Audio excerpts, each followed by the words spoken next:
He has a show coming up, a performance coming up on April 18th at the Winspear Center in Edmonton, Alberta, Canada. And I suspect, like other times, it will be sold out. So get your tickets as quickly as you possibly can. He is Martin Kerr, and he has agreed to be my guest today. Reluctantly. This podcast is brought to you by homegirls.ca, a top producing team at Remax Professionals, and Northern Alberta Heating. With work in and out of Edmonton, they're looking for sheet metal workers. Send resumes to tim@northernheating.ca. Now, let's get to the show. Reluctantly. Thanks, Terry. It's great to be here with you. It's great to see you, Martin. Congratulations on all of your success, everything from your performance, your music, to your social media. Everything really seems to be on a big jump right now through 2025, and I know it hasn't been easy. Yeah, I mean, I count every day I get to make music for a living as a success, but there's lots of new opportunities coming my way lately that have been really awesome to see, and it's always a pleasure and a privilege to connect with new people around the world through song. Connecting with new people around the world. Let's start there. I was going to start with your kids because you had some stuff that you had to deal with your kids, but we'll get to that maybe. Sure. Sounds good. Connecting with people around the world. One of the things that has caught a lot of people's eye, and I'm no different, is the fact that you have spent much of your life just kind of traipsing around the world with a guitar on your back, busking wherever they'll have you. How does that come to be? It seems like a non-traditional sort of way to launch or maintain a music career. Yeah, I guess so. I mean, I always wanted to travel, and I was kind of raised with the idea that the world is really one country and one home, and I wanted to explore as much of it as I possibly could. So as soon as I finished high school, like the day after high school, I went traveling around the world with one suitcase and one guitar, and being able to play for people and sing for people kind of paid my way around the world several times. I ended up in China for a couple of years, learning Chinese and teaching preschool and writing songs for the kids, and then got myself a scholarship to university in Virginia, and played in cafes to make my rent there. And then ended up marrying a girl that I had met in China on my travels a few years before, who happened to be from Edmonton, which is how I ended up here, not knowing anyone but her, and having dropped out of university with no qualifications, started my new career busking on the streets of Edmonton, which it turns out is very seasonal work, but we made it work. I was going to say, what time of the year did you come to Edmonton to? September, and it was so lovely. September 2005. Yeah. September. Well, I mean, September, you can have some 30-degree days in September, but you can also have some, -2 degree Yeah, days. It didn't last very long. Mm-hmm. But, there's something special about Edmonton. I don't know if the cold climate is part of it, but people really look out for each other. So I think, if we didn't, we would all die probably. So it was nice that when I played out on the street, so many people would come up and tell me they loved what I was doing, drop a 5 or a 20 in my case, take a CD, take a business card. And all the people that I met on the street over the summer would keep me busy with house concerts and weddings and charity galas and corporate gigs all through the winter months, and very quickly managed to build a career doing what I love. Isn't it funny how the music is one thing, the talent is another, the songwriting, all of the things that are crumpled up into that ball of paper that make it who you are. But when it comes down to it, networking is so important. And it doesn't matter if it's through social media or if it's through face-to-face. It's super important. Like you just said, you could be performing somewhere, somebody would see you on the streets of Edmonton or 35 other countries in the world.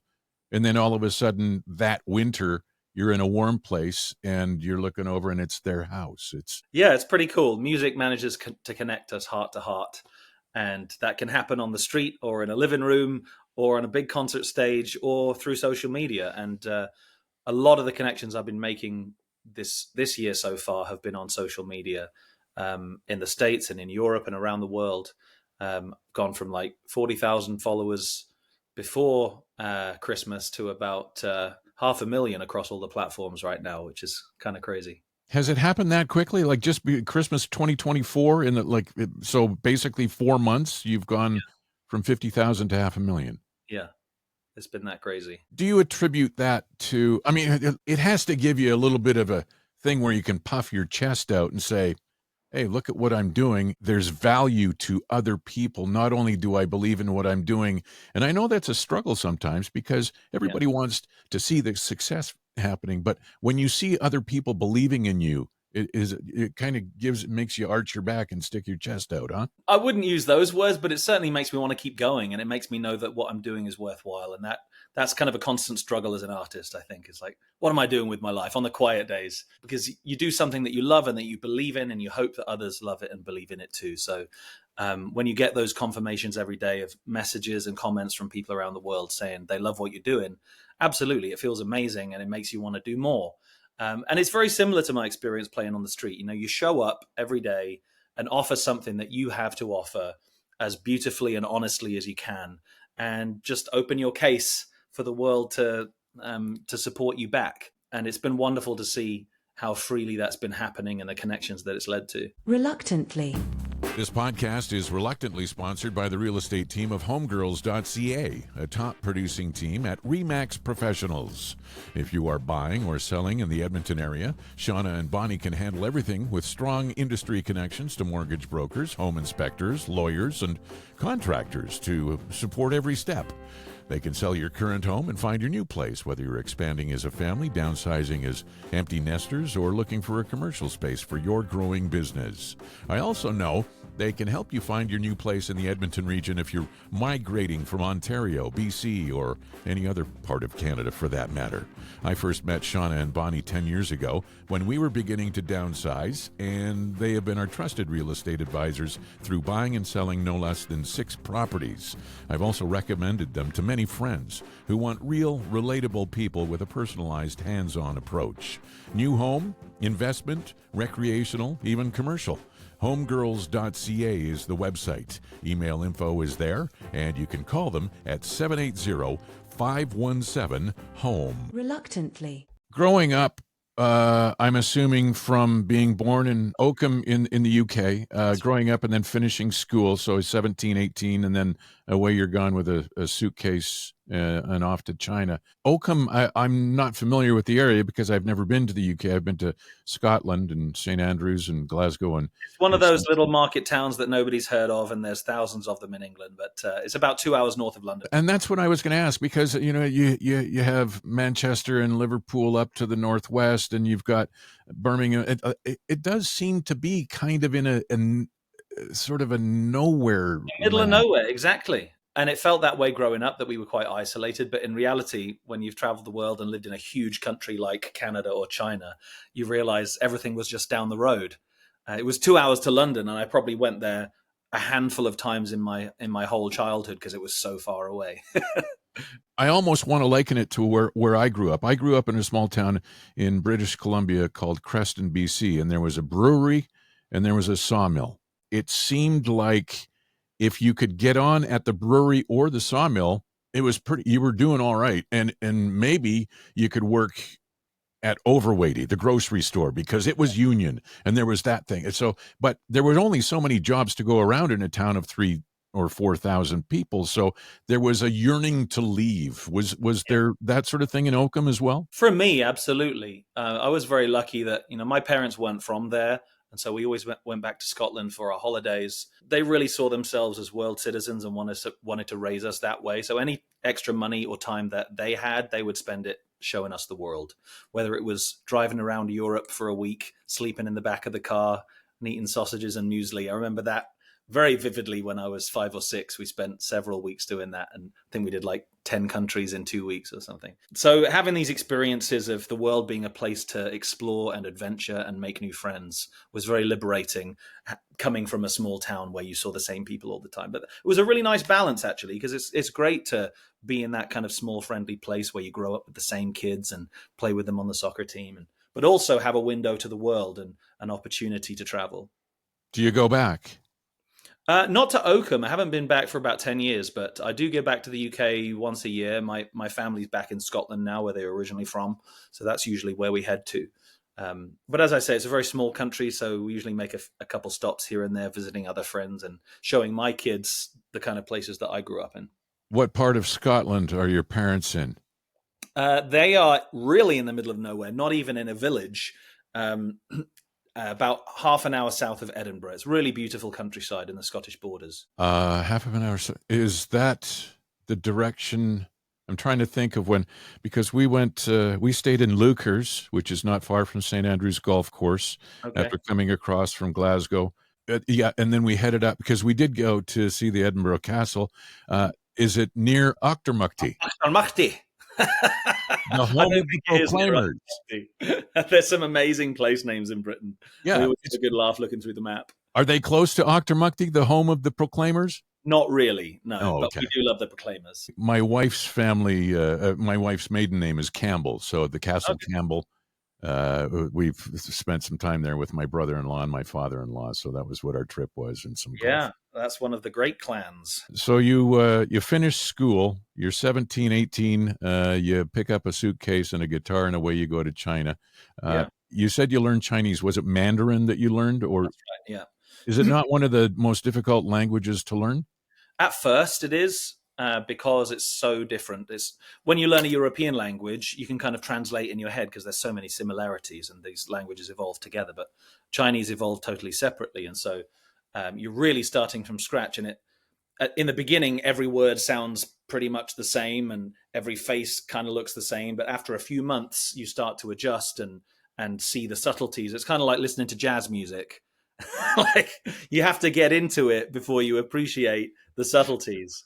So yeah, it took me a few months for my ear to settle in, but then I began to pick up some words and phrases as I was backpacking around and get more comfortable with the accent. And I think as a singer and a performer, I used to do a lot of acting and accents and stuff. It was really fun for me to try and learn a totally new language and way of pronouncing things. And there's a bunch of sounds in Chinese that you never hear in English. So some people find that really hard, but I really enjoyed it. So yeah, after about a year of backpacking around, not just China, but the whole world, I decided to move to Beijing and enroll in university to actually study Chinese. And I only stayed for 6 months, but I learned kind of the basics enough to get comfortable with conversational Chinese. Before Beijing, were you in smaller areas? Is that where you were teaching kindergarten? I was on the south coast in a city called Zhuhai, and up in Beijing, but I backpacked all around about 10 or 12 different provinces. And in the smaller towns and cities, that you would often come across people who'd never seen a Westerner before. Certainly not a pale guy with red hair. And kids would come up and want to touch my hair, and some of them would turn away crying.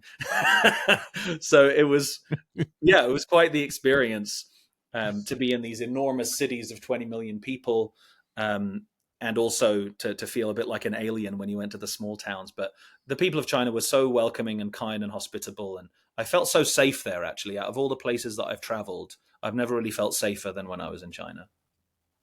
What's the country that you felt the least safe when you were busking? I've never even tried busking there, really, but without a doubt, the US. It's the least safe I've felt. And you've been to some exotic countries. You've been to some countries that people would likely not travel to just because of what they've seen on TV. I haven't been to any war zones, but yes, I think for me, what I've seen on TV makes me more hesitant about the US. As much as it's a wonderful place, and I have so many good friends there. When you never know who's packing heat, it's a little scary to walk down the street some days. So that's one thing. But I think people often have a bit of a warped perception of places that seem really different being inherently unsafe, and that's not my experience at all. I've been very fortunate, and maybe because I'm a white English speaker traveling around the world, that some places I have that privilege and people are extra nice to me. But I've always felt very safe in so-called third world countries. I hate that term, but I found that often the less people have, the more generous and hospitable they are, strangely. And so I always kind of look for the ordinary people when I go traveling. I don't really want to hang out with other British people or Canadian people. I wouldn't avoid it, but I want to seek out the people who live there, the ordinary folks who live and work there and raise their kids, and get to know what life's really like for those people.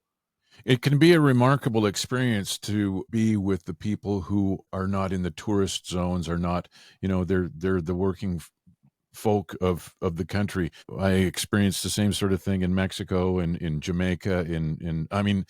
part of the reason was that I was going on vacation, but we also had other, I suppose, ideas of what we want to experience. Some people think, oh yeah, I've seen Mexico, but they've been to resorts. Right. I've seen Mexico, and that's part of the travel experience that I want. I don't think I've gotten to the extent that you may have, and I envy that of you. Especially if you go to places like you say, you see the people who live there, and it's often the people who have the least who are willing to share the most. It's Hmm. because they know to support one another, That's and right. it's a collective, and it's such a different sort of dynamic in the West, in North America.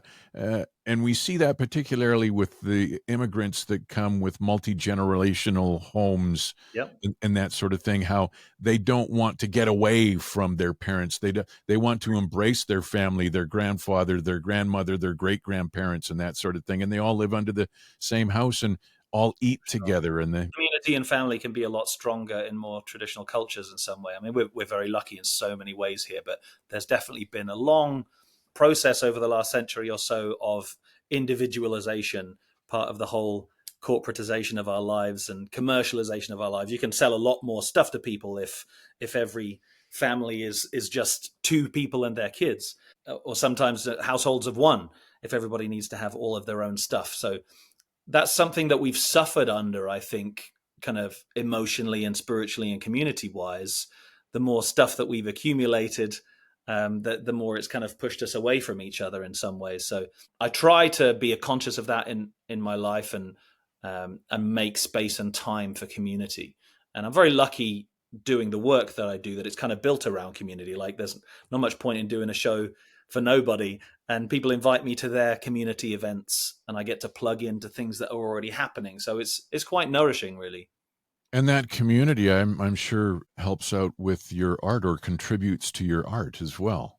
Absolutely, it's inspiring and fun, and yeah, I get to plug into all kinds of energy that's already there, rather than having to start from scratch myself. And people seem to appreciate what I'm doing. Just last night, I was performing for a bunch of union reps and their lawyers at Fort Edmonton Park, which was cool because I've been writing a lot of more social justice and politically focused songs recently. That's not for everybody, but these people were really picking up what I was putting down. They really appreciated having their priorities and their feelings voiced in song. So I think a lot of people are becoming dissatisfied with the direction of Western society in many ways, and it's easy to be critical. But most people don't want to say things that are controversial. Whereas I found that if you're willing to say things that people are thinking but not saying, it can really kind of light people up when they hear it. Often it resonates Mm-hmm. with, if you're the voice of what people are thinking, then it resonates with an audience. But Yeah. it's like you said, it's not for everyone. But I mean, you rewrote the words to "God Rest Ye Merry Gentlemen," Yeah. the "Away in a Manger." I That's mean, right. and I suppose with a more liberal audience, they're more receptive to it. But Yeah. have you run into people who are vehemently opposed to your stance and the Oh, what definitely. you've created? I think as an artist, if you're not annoying somebody, then you're probably not doing it right. I like that phrase. I'm not sure who said it, but our job as artists is to comfort the afflicted and afflict the comfortable. So I try to do both, honestly. Like, I don't just sing about controversial issues. Like, I sing about the journey of life and love and adventure and loss and family and all of those things as well. But in my political stuff, I'm really focused on extreme inequality and how that manifests in so many injustices and problems in our world. And so those songs that you mentioned were kind of my first parody rewrites that I did. This was the Christmas before last. I put out 2 Christmas carols, and I was asked by my label to record a Christmas song. I said, I don't want to just do another Christmas song just to try and get clicks or make a few bucks, because I feel like that's really overdone. If I'm going to say something about Christmas, I really want to say something about what it means. And to me, the whole message of Christmas is about peace and justice to all, to all humanity. And so I wrote one song called God Rest Ye Merry Billionaires, which is about extreme inequality and how that is shaping our society. And another one called Away in Bomb Shelters, which is about the suffering of children and mothers in war. To really tug at the heartstrings and kind of shine a light on the hypocrisy of singing about peace and love, but not actually doing anything about it at Christmas, and there's even, in the land where Jesus was born, tens and tens of thousands of people losing their homes and their lives and their families, and us not really doing anything about it, or being able to do anything about it as ordinary citizens because of this extreme power imbalance that we're living in. So, yeah, I put these things in songs. It's hard to talk about them in a way that touches the heart, but I think when you do it in song, it kind of speaks really to the heart of the issue, because we have to be working with our hearts and minds in concert, I think. And in so many ways, we've kind of separated ourselves from our feelings in politics and in economics and in our social lives. And I want to bring those two things back together. And that's something that I learned from my travels, to be honest. We were talking about what you can learn from so-called more primitive cultures. And one of the most actually primitive places I went to was Samoa, which is an island in the South Pacific. And on one of the outlying islands, I went to stay for a few days in a village where the people had just built their first house with walls and windows and a door. Normally people live in these grass huts and there's no walls because the weather's always perfect. And they had just built this house, and they invited me to cut the ribbon and have an opening ceremony. And as I cut the ribbon, somebody started up a song, and this whole village of 100 people, from the youngest child to the oldest grandma, started singing in this beautiful 4-part harmony. And they didn't have any music schools or music books or even instruments that they hadn't built themselves. But they were the most incredible singers, and everybody sang and danced every day so beautifully. And it just struck me how much we've forgotten and lost in our pursuit of possessions and technology that is fundamental to being human. So any opportunity I get, I try to reconnect people with their ability to sing together, because to me, that's a really wonderful thing. Reluctantly. Reluctantly podcast is brought to you by Northern Alberta Heating Limited, specializing in commercial HVAC. And Corey tells me that they are busier than a fox in a chicken coop right now with all the business they can handle and then some. They are looking for motivated, long-term employees who want to work for a great company. Are you an experienced sheet metal worker? Are you looking for a new outfit? A change for the better? Maybe the place you're at isn't the right fit for you. And maybe you know somebody who's an experienced sheet metal worker. Well, let them know about this. Send resumes to tim@northernheating.ca. They're looking for new people, first-year apprentices, second-year apprentices, and younger journeymen. There are also positions for entry-level with training available too. They have work both in and out of Edmonton. If you've got these qualities and qualifications, get your resume together and send it off today. There's jobs awaiting, and that tin ain't gonna bash itself. Email tim@northernheating.ca to kickstart something new or a change for the better. Reluctantly. I think one of the things that might escape people is the fact that you are drawing on your experiences from places like Samoa, plus places where it is, like, don't be confused that your message is coming strictly from MAGA or from political, fired up people in Canada or anything. It's basically worldwide, where, I mean, you talk about justice and peace. That is not something specific or, pinpointed in one particular area. That is very broad and very general. Yeah, I'm trying to speak from a human perspective. And obviously, I'm the product of my own experiences. But yeah, there's so much that unites us as a human family. And yet in our media and in our culture, so much is focused on and invested in the things that divide us. So I'm trying to counteract that to the extent that I can. And also playing into it a little bit, because on social media these days, you kind of have to play the game a little bit to have a voice at all, because the way the algorithms are designed is kind of maximizing controversy. So if you can say something a little bit surprising or a bit controversial that the people don't expect, that kind of gets the wheels turning to get your song or your video in front of more people. And then it can generate a discussion in the comments. So I'm not afraid of doing something a little controversial, but I always want to make sure that there's something really true and beautiful in there as well. On a scale of 1 to 10, where 1 is really don't care, dislike, and 10 is absolutely love, you want to be a 2 or a 9? If you're a 5, then Right. it attracts zero attention. It's like That's right. Melba toast or balsa wood. It's just there. Yeah. So the 2s and the 9s are the ones that are getting, I saw something on social media recently where this girl who's an influencer paid $19 for a strawberry that was from Japan and had 14 million views on it because she ate a $19 strawberry. I mean, I don't understand that. And then, you go from 50,000 to 500,000 followers in the last, well, what happened before that? You certainly had something to contribute to society, to art, to people's lives.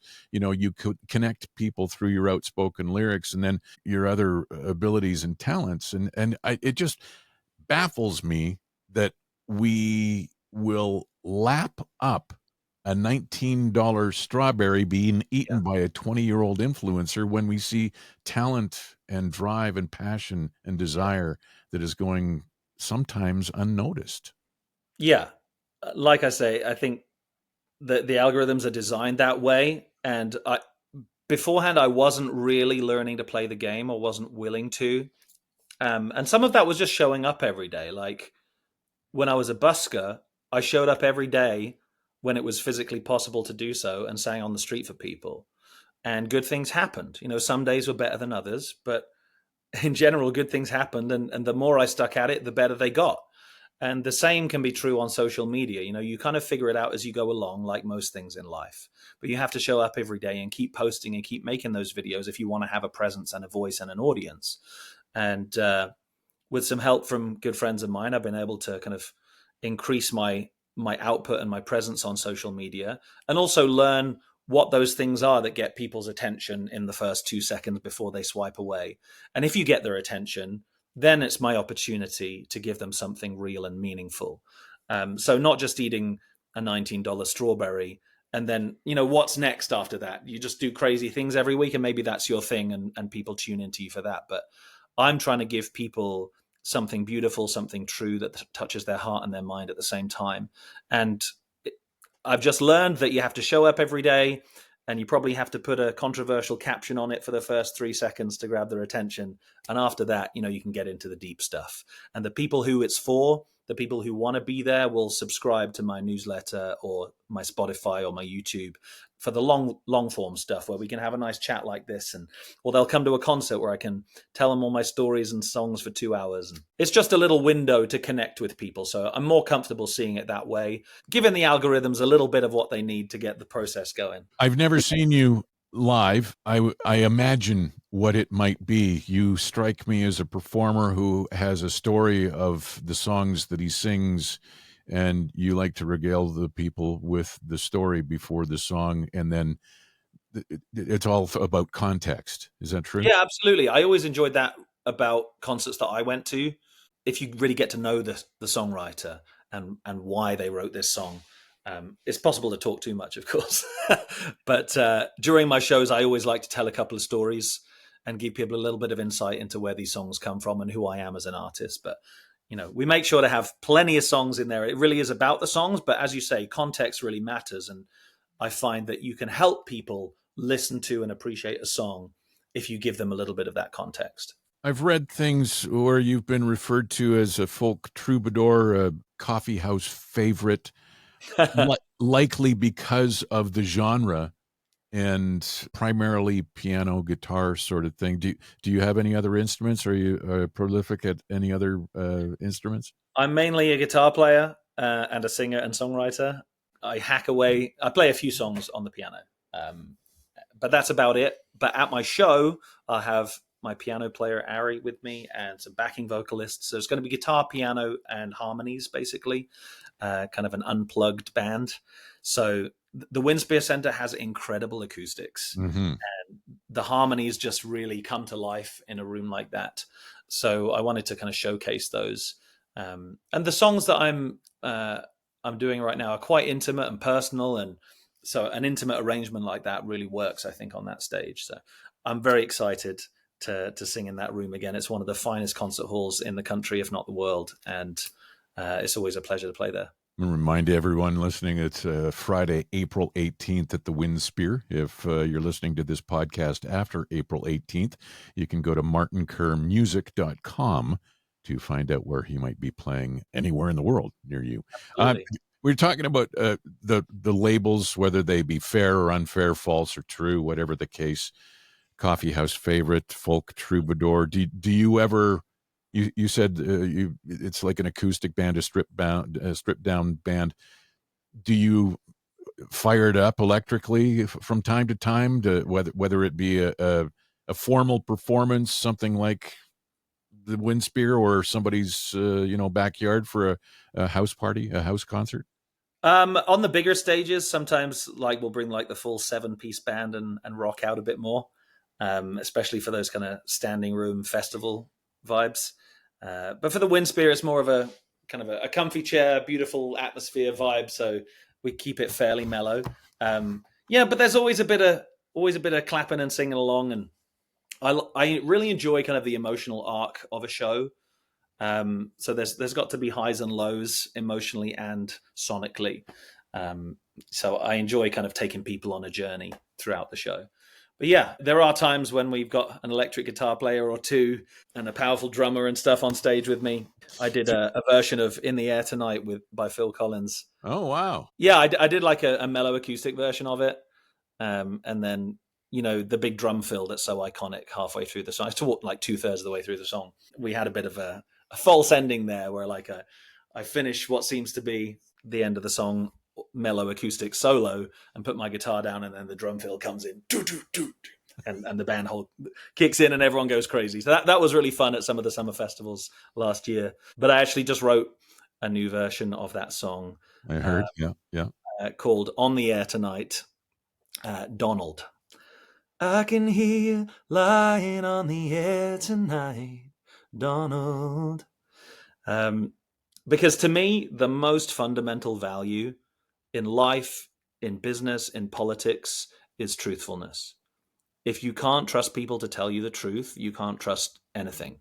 And you can't work together. You can't solve problems. You can't build anything. So the attack on truth as an idea, the attack on the existence of truth by certain politicians south of the border and their emulators around the world, I think is a truly terrifying thing, because if we can't tell each other the truth, we can't do anything productive. It only leads to distrust and destruction, in my opinion. So it's a song about lying and what that's leading to right now. Have you experienced deception and untruthfulness in your own career as you've been trying to gain success? I think we all have.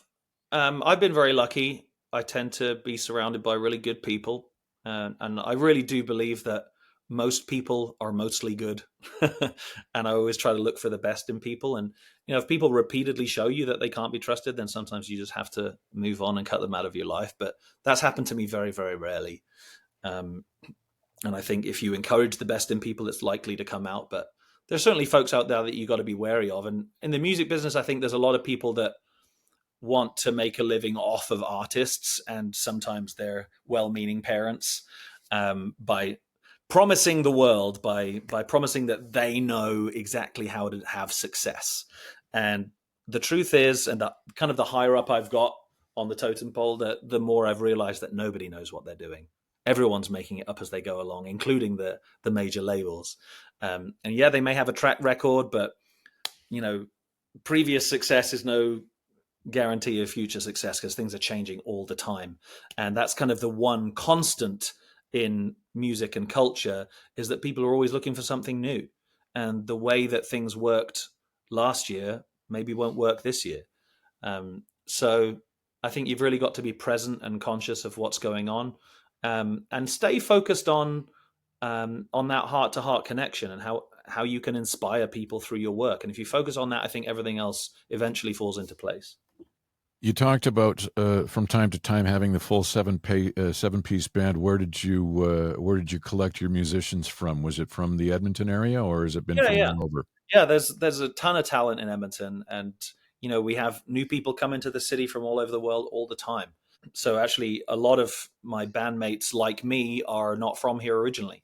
So I've got a piano player from Angola, a bass player from Kenya, vocalists from Nigeria and Ghana, um, and guitarist from Saskatchewan.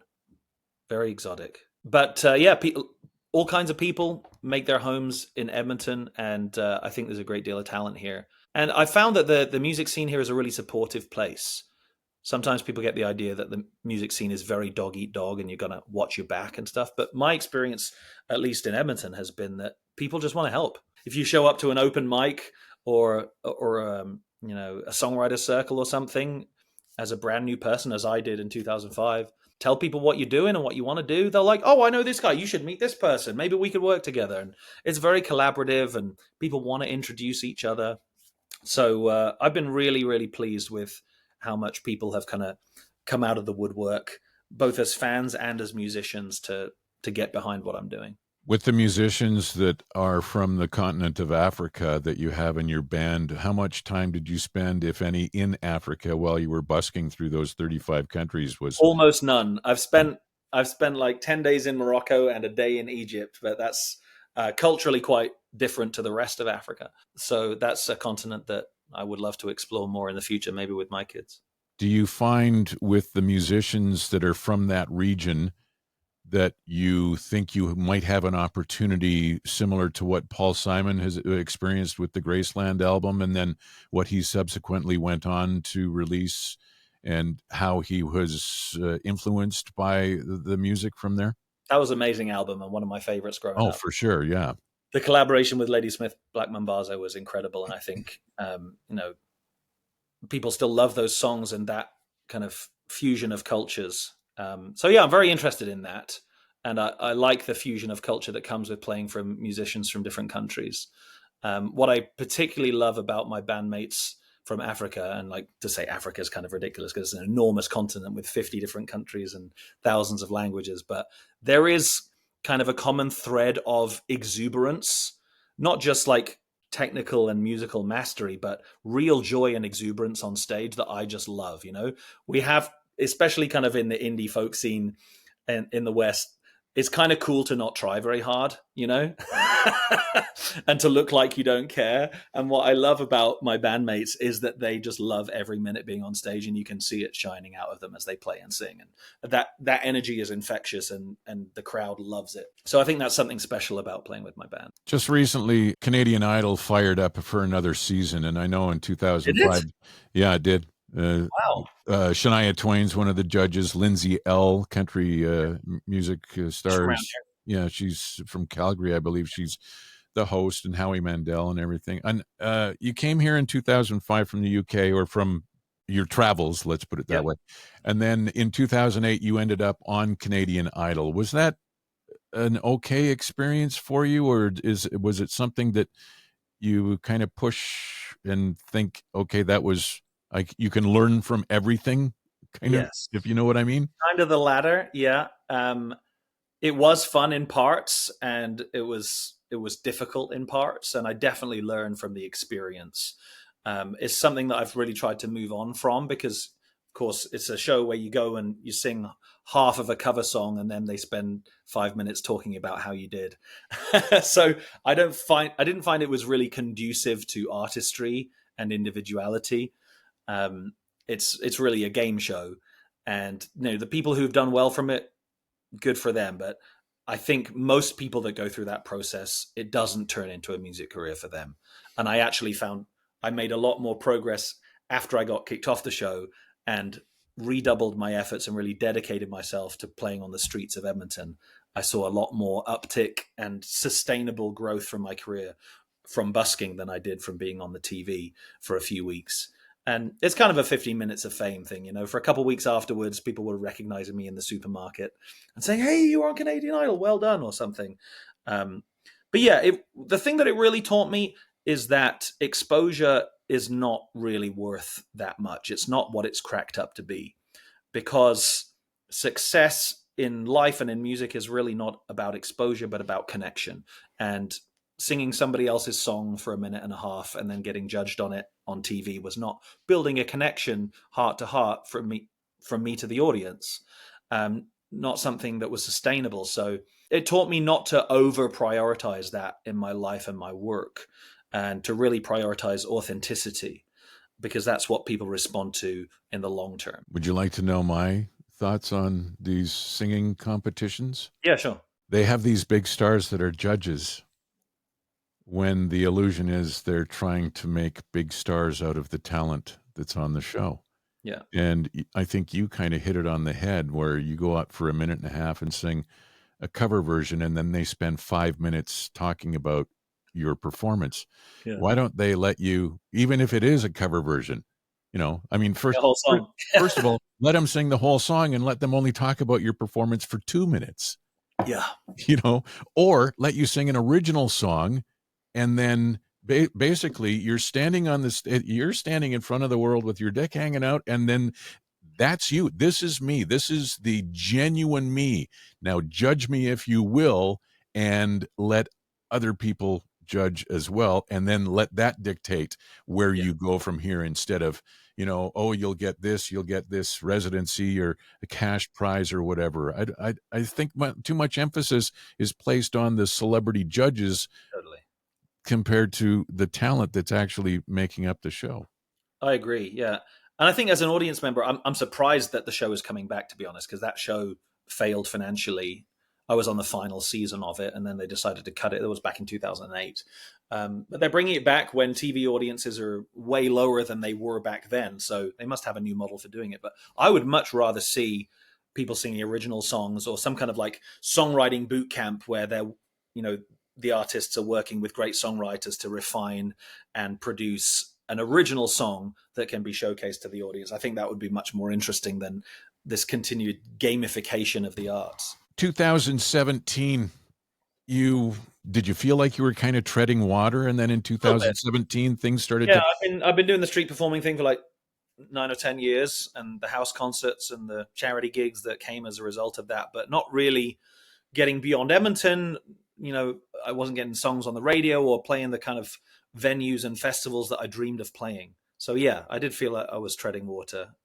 Did it help with the collaboration with your camp? I was always a bit of a lone wolf, to be honest, in terms of like, I was a solo singer-songwriter doing my own thing. And that was a conscious choice because, first of all, I really like the independence of that. But also, just practically speaking, if you sell 100 concert tickets and you have to split it with 4 bandmates, then it's not a viable living.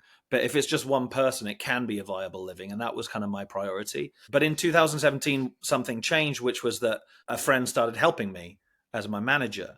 He was just a friend that I'd met playing soccer, and he wasn't a manager previously. But he came to one of my shows and was really moved by the experience that the audience had with me. I was opening for Jim Cuddy at the Citadel Theatre for a charity event. No, nobody's there to see the opener, but I managed to get everybody laughing and crying and sing along. And then they auctioned me off for the charity during the intermission, and it went for $5,000, which seemed like a lot for a guy off the street. So my friend, his name's Anthony, he was very impressed and kind of touched by what he'd seen.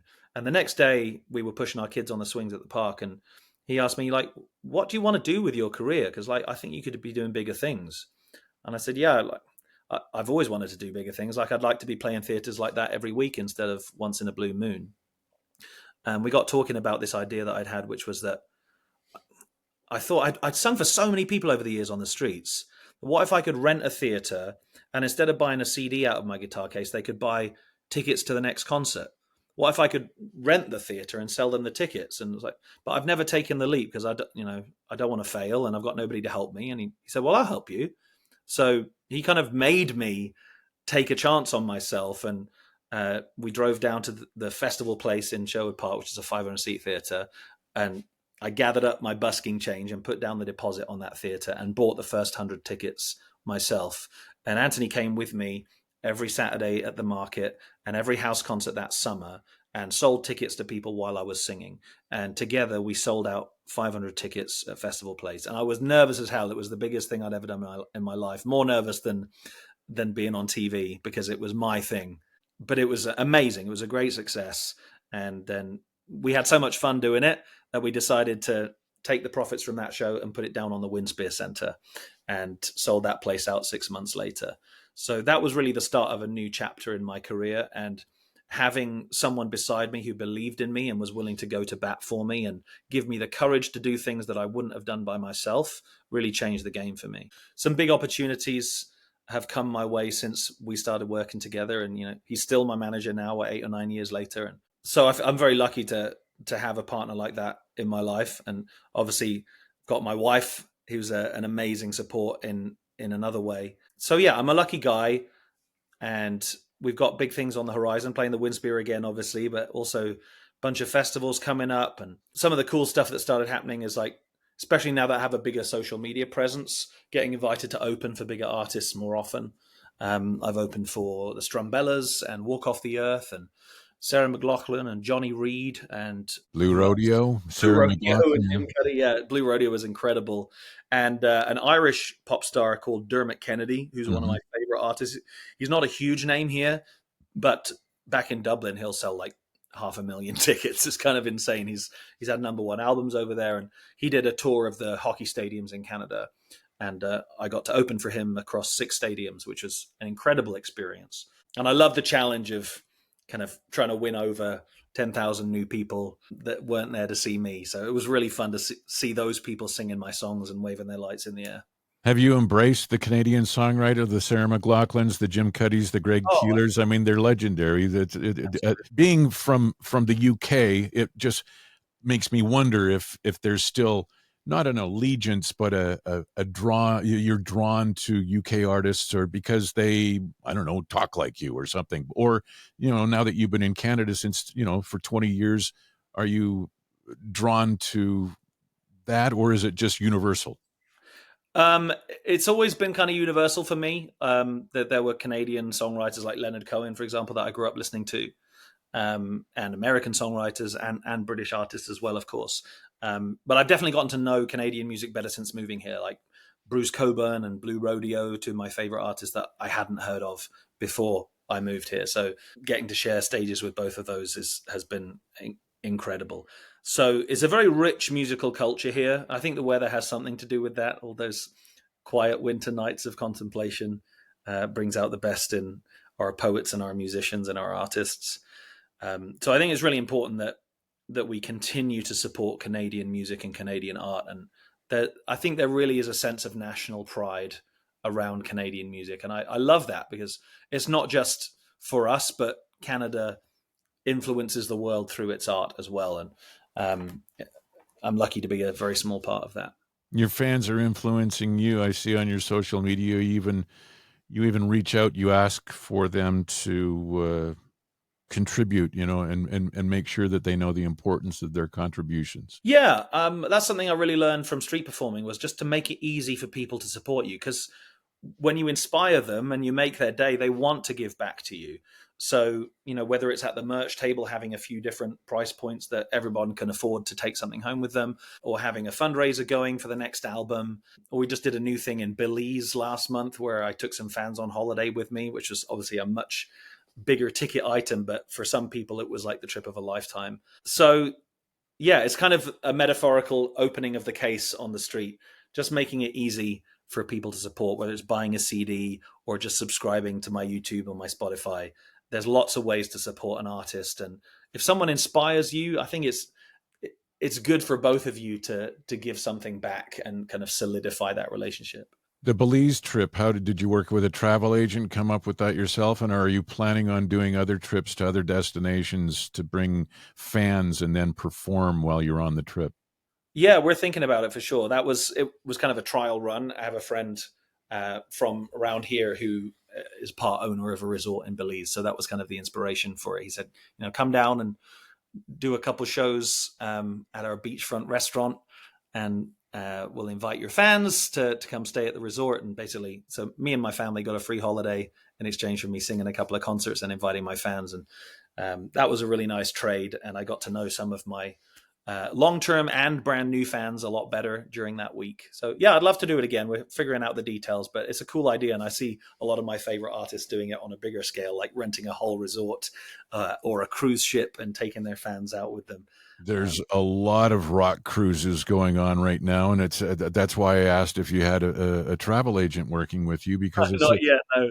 it's a means of non-traditional revenue that an artist can look at. I mean, you look at an opportunity that you've got going from 50,000 to 500,000 followers on your Yeah. social media. If 1% of your audience joins you on one of 3 opportunities to travel to a destination performance, that could be revenue for you. It could be partnership revenue for a travel agency and Yeah. the organization. It not only everybody that comes from wherever their origin is, but the people that you that are living in the place that you're going to visit. Yeah, for It's sure. You got to think outside the box to make a go of it in music these days, and many businesses have changed so fundamentally. Like 20 years ago, when I started in music, CDs was where it's at. If you could sell a bunch of CDs, you could make a living, and kind of playing shows and touring was an opportunity to sell your CDs to people. Whereas now, the revenue all comes from live experiences for the most part. Merch is still part of it, but the slice of merch that is actual music products is much smaller. So I don't have a CD player. Most people I know don't have one unless they still have an old car. Well, I still sell CDs for those people who want them, but I'm much more focused on experiences. So concert tickets, custom songwriting, private events for people, and yeah, things like fan experiences, going on holiday together we haven't figured out how to make money from it yet. I think we might try again because it was super fun. Well, and I think that's the remarkable thing is so many people are willing to invest in stuff that other people have come up with, but they're sort of awkward or hesitant to invest in themselves. You've Yeah, obviously shown that from your entrepreneurial spirit with Anthony, and yeah, the instead of selling CDs, you're selling concert tickets to your next thing. You're doing a trip. You have an opportunity to partner with a travel company, yeah. and you could turn it into a revenue sharing. It would be very easy. You could have your family go on vacation with you and make money from each of the tickets that Hey, are sold. that's the dream, Terry. Yeah. Yeah, I like to take the attitude to my career that I'm running a small business. I'm not an artist waiting to be discovered or to be saved by some bigger fish who's going to tell me what to do. That model is long since dead, I think. But there's a real opportunity for artists and entrepreneurs of all stripes now, more so than ever, with social media and the freedom that it gives us to connect with people around the world, to build your own business your own way. Yeah, I'm lucky to be able to do that. You're familiar with Corb Lund? Yeah. That it's the Corb Lund model. Is it? I When don't know too much about his origin story. Corby, he was in He the was like a same. punk artist to start with, wasn't he? He was in the Smalls, yeah. There was a group of his friends from Grant MacEwan University, the Smalls, and then he went out and became Corb Lund, and the truck got stuck and all of the things. And what he was doing was he would do the same sort of thing that you did with the venue, taking the money that you had earned, however you had earned it, putting the deposit down, investing in yourself, going around, and now it's gotten to the point where Corb does that across the country, across the United States. I don't know if there's ever been a time where he's worked with an agent he's the one saying, okay, I want to rent this place. It's Yeah. got 5,000 seat. It's the Jack Singer in Calgary. It's the Winsbury here. It's the whatever in Butte, Montana. And he's created a model for himself, which is remarkable and very successful. Yeah, there is a lot that you can do yourself, and I really enjoy being hands-on, and rather than waiting for other people to do things for you, try and do it yourself. And then once you get too busy to do it yourself, you can bring in team members. But there's a lot of good people out there, agents and promoters and stuff that do good work too. So I try to remain open-minded about collaboration, but where I can do things myself and with my core team, then I like to be hands-on wherever possible. Your 3 kids, how old are they now? 15, 12, and 9. 2 boys and a girl. Musical? Kinda. The first one, not so much, although he's starting to sing a bit more. I always hear him singing in the shower and stuff. But the other two are very dramatic. They love to perform. They love to sing and dance and write and play. And they've both been in professional productions at the Citadel last year, which was incredible for their first ever play that they were in was like a full professional production. I did theatre all through my childhood, but never got to do anything like that. So they've kind of had their expectations set way too high now. But it was a really cool experience to get to see them work in such a great venue with a full cast and crew. So Iona, my little girl, was in The Sound of Music as the youngest girl, Gretel, and she just knocked it out of the park. And she wasn't nervous in the slightest. I couldn't believe it, honestly. I kept offering to help her with her lines or her songs because I think they only had 2 weeks of rehearsal before they went to the show. And then it was like a full month of performances. But she was like, no, Dad, I got it. Don't worry. And she was only 8 years old at the time. That was kind of blew my mind how confident she was. And I think part of that comes with working with people who really know what they're doing. Like the cast and crew at the Citadel are so good that she just felt totally confident in herself. And Lewis was in A Christmas Carol. He had an incredible time, and he's been trying to get back there ever since, auditioning for shows here and there. Having been in theatre myself, there's something really uniquely special about that collective experience of being part of a cast, creating something bigger and bolder and more beautiful than any one person could create themselves. And the friendships that you make through that creative process are like kind of bonds that are really deep and last forever. So I hope everybody gets the chance to do something like that in a team in their life. And there's nothing that can replace the instant gratification that you receive as a singer, a theatrical performer, a comedian, that you get from a live audience. That it can take you away and just make you. It's more powerful than any drug. It's pretty incredible. Maybe if I got to score a winning goal at Anfield or in the World Cup final or something, that would compare. But I think my days of trying out are long since gone. What's your favorite football team, and where? I'm a Liverpool fan. Yeah. And it's a good year to be a Liverpool fan, although this week we just got knocked out of the Champions League, but we'll comfort ourselves with the Premier League trophy. Yeah, I've always loved football. And one of the cool things about it is it's the only time, like watching football or rugby, is the only time that British men will sing together. And they sing at the top of their voices, and a lot of it's quite rude. But they're always making up. I've started doing these parody songs, right? Rewriting the lyrics to popular songs about current events. And football fans do that all the time.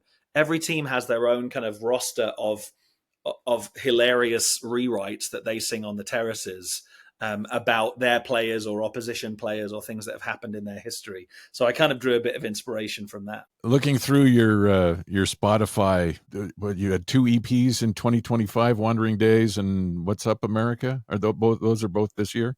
So What's Up America was a single that we just did very spontaneously because it went viral on social media and people were saying, we need this on Spotify. So I did a full version for Spotify at like 2 days notice. Yeah, 2 EPs. Wandering Days is a single and it's part of the EP, which is called Love More, Care Less. And we're going to be releasing that EP, which is a 6-song EP, at the Winspear show on April 18th. So we'll play all the songs and I'll tell you the stories behind them. And I really like Love More, Care Less as a title. That was actually like a bonus track that we were going to throw on the album. But it was just such a good summation of how I feel about life and how I'm trying to live my life right now. That it's so easy to get caught up in watching the numbers and worrying about how you're perceived by others and what other people think of your work and your life. And it's so much healthier and more productive to just forget about all of that and focus on loving what you do and where you're at and loving the people around you. So yeah, that's what I'm focused on right now. It's the same as anybody who's trying to lose weight. Don't look at the scale every day. You don't want to look at your stats every day. You want to let some time go by and then be surprised at your progress, I suppose. Yeah, exactly. Right. But if you look at, because You're Amazing's got over 2 million plays. Yeah. The Good Stuff and God Rest Ye Billionaires, around 200,000, 500,000 for Blissful Lands and Long Drive. And so people are hearing these songs, which is really gratifying to me, like having written them on my couch with my guitar and dreaming of people singing them around the world. It's so nice to get messages and comments from people in other countries saying, I found your song and it made my day, or it helped me through a really hard time. And that's really what it's all about for me. Is there a song that you wish more people have heard because you are especially proud of it? There's quite a few. There's quite a few. There's one called Don't Listen to Me, which was the title track to my first album with Network Records 2 years ago. Mm-hmm. And it's really it's a song that I wrote. The inspiration for it came while I was stuck at a red light having a panic attack. So I was 5 minutes away from the recording studio, about to spend $1,000 I didn't have, recording a song I hadn't written yet. And it was my big chance to send a new song to the CEO of Network Records, this label that I admired and had wanted to get with for a while. And we'd finally gotten in touch with the right person. And he said, send me a new song, send me something new, and I'll see what I think. So I booked this day in the studio, but hadn't come up with anything. And I was 5 minutes away and just thinking, like, I don't have anything to say. And if I did, like, why should anybody listen to me? And so that idea came to me. Maybe I should write about that feeling. Don't listen to me. I don't know what I'm talking about. And so, yeah, it's a song about trusting yourself wherever you're at in your life. Yeah, to me, it's a really powerful and beautiful song. And when people hear it, I can see the emotion in their eyes that it really means something to them. So I hope that more people will get to hear that song one day. I've really enjoyed this. It's been terrific, Thanks, Martin. It's been wonderful to have a face-to-face with you. April 18th at the Winspear Center, martinkerrmusic.com. Is that also the destination for purchasing tickets? Yeah, we have a ticket link there. You can also go to winspearcenter.com. And they're on there. There's all kinds of stuff on my website, and you can keep up to date with the new tour dates as they're made available, and new merch and stuff. And there's a little sign up thing for my newsletter so that you can keep in touch with me. It's terrific. And I hope that your all three kids, regardless of the intensity of their performance, I hope they continue through the arts and perform and bring people to their feet. Thanks, Terry. Right back at you. Thanks for having me, and it's been really nice to chat. Reluctantly. Today's podcast brought to you by Homegirls.ca, a top producing team at Remax Professionals, and Northern Alberta Heating. Work in and out of Edmonton. They're looking for sheet metal workers. Resumes to tim@northernheating.ca. Thanks for listening. I appreciate it. Reluctantly.